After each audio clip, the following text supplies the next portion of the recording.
দেখাচ্ছি।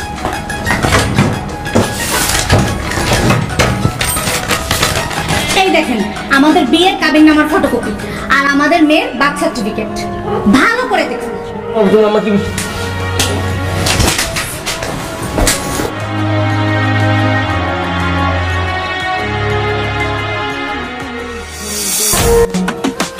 তোমার রাখবো ছেড়ে দেব, তোমার দুঃখ মাঝে রাখবো ছেড়ে দেব।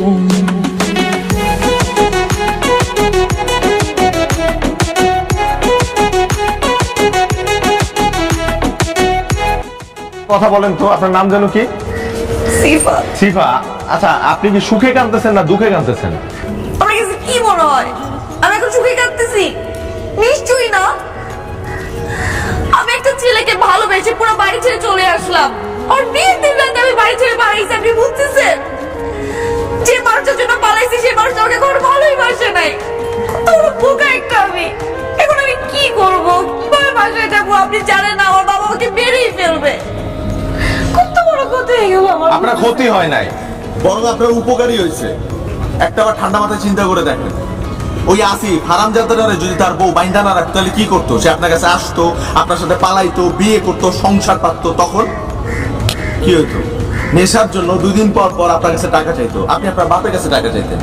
প্রথম কয়েকবার দিতেন, তারপর কি হতো? ও সব থেকে বড় কথা যেটা, যখন আপনি জানতে পারতেন যে আপনি তার একজন অবৈধ স্ত্রী, তখন কেমন লাগতো আপনার? টাকায় আছেন কেন?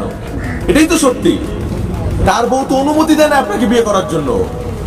অবৈধ হইলেন না তো আপনার উপকারী হয়েছে। আল্লাহর কাছে শুকরিয়া করেন। আসিফ সাহেব দেখে নাই, তাকে না দেখে আসছে তার সাথে পালাইছে। কি রে ভাই, কি আমি ভুল বলছি নাকি কিছু? ভুল বলছেন, অবশ্যই আপনি ভুল বলছেন। আপনি আসিফকে সাহেব কেন বলতেছেন? ওই তো প্রতারক, ও একটা ফ্রড। ওর সাথে চিটারি করছে, বাটপারি করছে। ওর মতো মানুষকে পুঁতে ফেলা উচিত, জ্যান্ত পুঁতে ফেলা উচিত। ফাউল একটা বলা। বাহ বাহ, খুব ভালো হইতেছে। রাগ করেন, জিদ দেখান, প্রয়োজনে 2-3টা গালি দেন।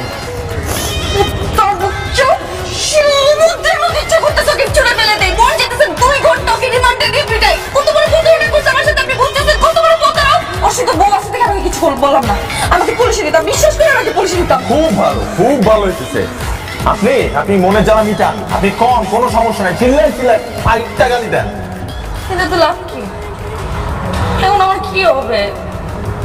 কোথায় যাবো আমি?